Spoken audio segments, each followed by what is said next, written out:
So, episode 4 of Kono Naka ni Hitori Imouto ga Iru, or My Sisters Among Them. Pretty much continuing off from last time, the whole show goes like, Miyabi, you're my sister.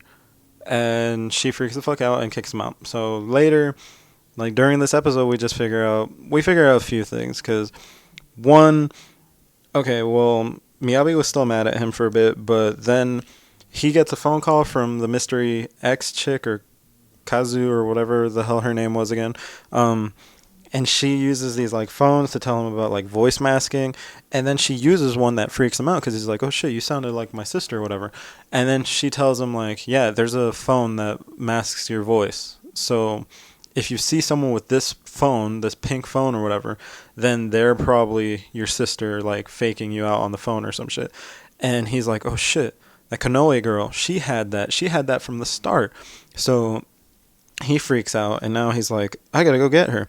So I think he tries to contact her, but she contacts him through the phone and is like, I'm sorry or some shit, and disappears. So he's like, everyone, could you like help me find her?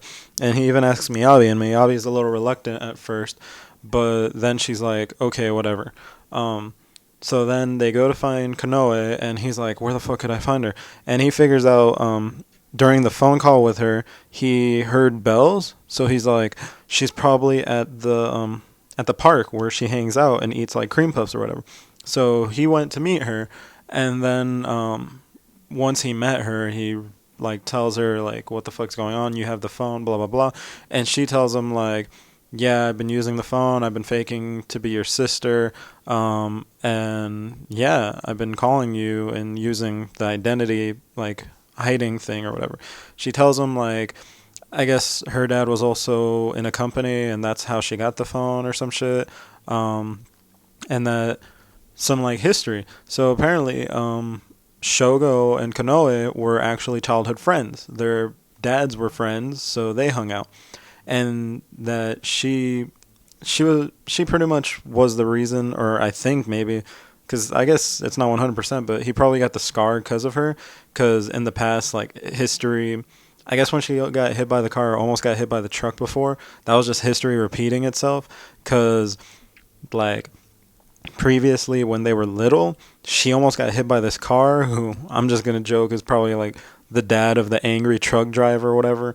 But he drove this car really angrily towards her, and they were like, oh shit. And Shogo managed to push her out of the way because, well, Shogo, I guess, has that power even at youth. And then he hit his head, and then I guess he has that scar now. Which is still a little odd for me because I thought maybe he hit something sharp.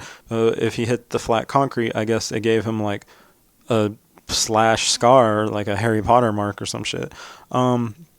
Anyway, after that gets cleared up. Miyabi shows up. She's a little pissed still.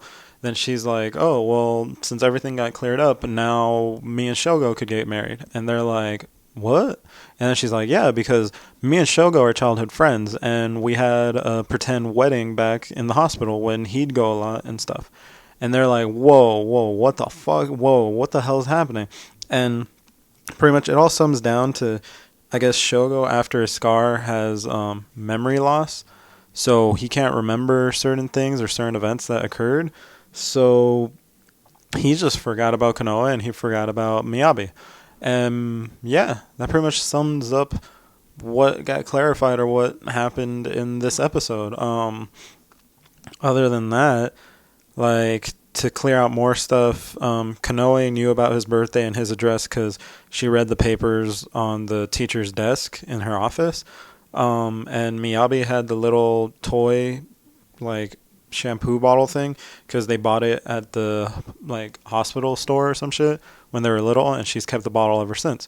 So other than that, pretty much that sums up most of the episode. I'm kind of hoping, like, later he asks them also, like, if they were at his dad's funeral, and both of them have excuses or say shit. Like, Kanoe says she was taking the tests, that their parents kind of, like, drifted apart, so she wasn't invited or some shit, and Miyabi explains that, like, her dad went to the hospital, but they knew his parents or his dad, but they didn't grow into friends or anything, nothing, like, important, so she didn't even know the day of his funeral. So that's their excuses. So it's like, oh well, whatever, shit. But other than that, like, I guess another idea is that Shogo might have met more people, or maybe he's just forgetting a lot of shit. Either that, or he's being bullshitted to his face directly. Like they're just talking complete lies through their teeth and shit. But whatever, that's how it freaking goes in animes. Other than that, yeah, the episode was, I guess it clarified some stuff. It opens up options because the way it was going, it looked like it was just going to completely kill the story right away, and the other girls wouldn't get any chances. So then it was going to kill the point of a harem. It was pretty much just going to be like, instead of all 5 girls going after him, it was only going to be 2. But at least they fixed that, and now the story can continue. So yeah. So as usual, if you like the video, like it. If you want more, subscribe, and hope to see you later.